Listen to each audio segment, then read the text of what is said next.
And joining us now for a deep dive into this topic is Bacardi Jackson. She is the Executive Director of the American Civil Liberties Union of Florida. So you saw that story, you heard what the governor and the president said. We've also seen the environmental opposition to this. What about the moral opposition to this? Where do you come down on that?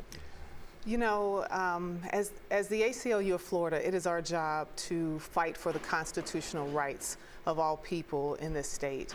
And what is so shocking about this is the normalizing of cruelty.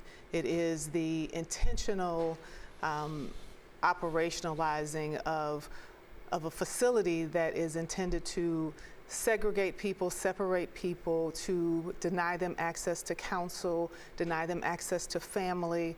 There are so many layers that are deeply troubling to us and to the whole coalition of people who are working on this issue, from environmentalists to the indigenous tribes on whose land this is being built. Lots of layers to this. So how does all that translate into legal opposition to it remaining open?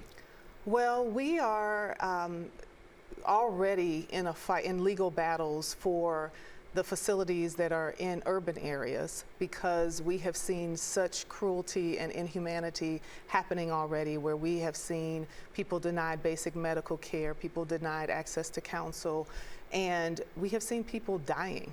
Right in South Florida at the Chrome Detention Center, we have already seen a number of people lose their lives just because they were detained.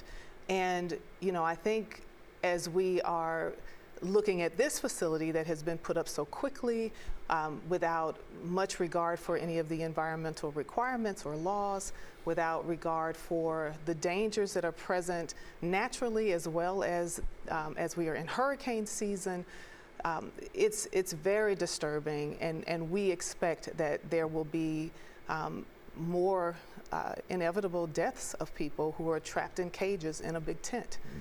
That's troubling. What did you think of the spectacle, the president showing up, the governor taking him on a tour of the facility? They were both obviously very pleased with what has transpired so far, and they seem to have blown through any roadblocks that your organization or any others might have put up.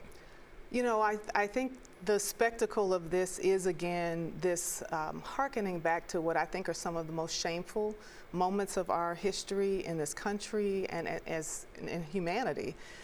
Again, it is this need to divide people and to stoke fear and hate and to criminalize our neighbors, our co-workers, our friends.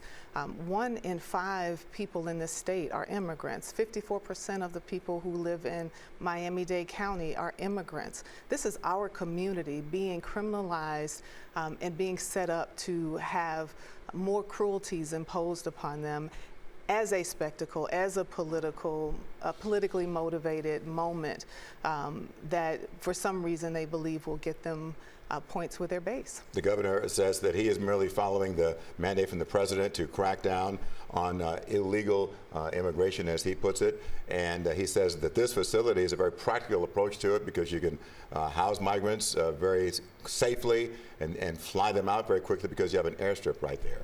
Your response? Well, again, we are concerned about the Constitution, as I think all Americans and patriots of this nation should be. And as we think about the inevitable denial of due process that will come with what is being proposed, using the National Guard to be immigration judges, a very specialized area of law, we don't expect to see this be efficiently within the boundaries of our Constitution, and those are the boundaries we really should be protecting here. I certainly don't think there is anything safe about what's being proposed. We've already seen the facility flooded. It is apparent that this has been a very quick turnaround just as a way to score political points. And it's not the mandate of the people. It is not. Most people in this nation do not approve of what's happening on the immigration front right now.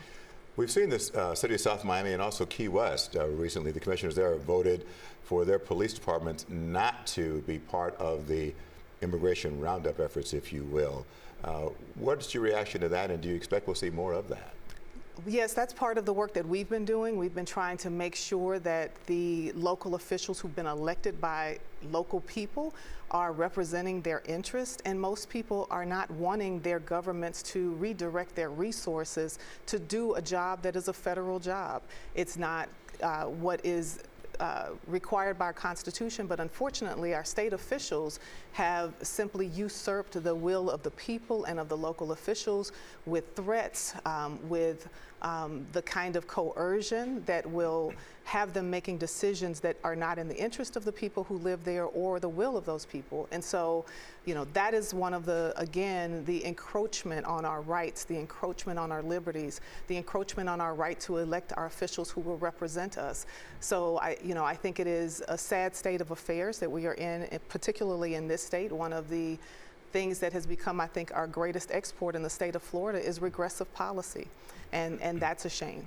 Very quickly, a lot of people are in this country illegally, undocumented.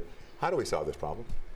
You know, I think we know for sure there are more effective ways to address the issues that are happening. In fact, I think we will at some point see probably people being driven even further underground. We already know there are people who are locked behind their doors and who won't come out for basic necessities. So we know that there have been effective methods of community-based systems that have shown that they are effective in getting people to courts. Now people are afraid to show up for their court dates. Now people are afraid to come out of their homes. So I'm not sure that this will ultimately be effective. Certainly we cannot think of it as effective when we have even U.S. citizens being sent out of the country, or being threatened with being sent out, or being detained, which means you may not come out if you are one of the people who will suffer some of the inhumanities happening there. Yeah, well, thank you for your perspective on this. Bacardi Jackson, Executive Director of the ACLU here in the state of Florida.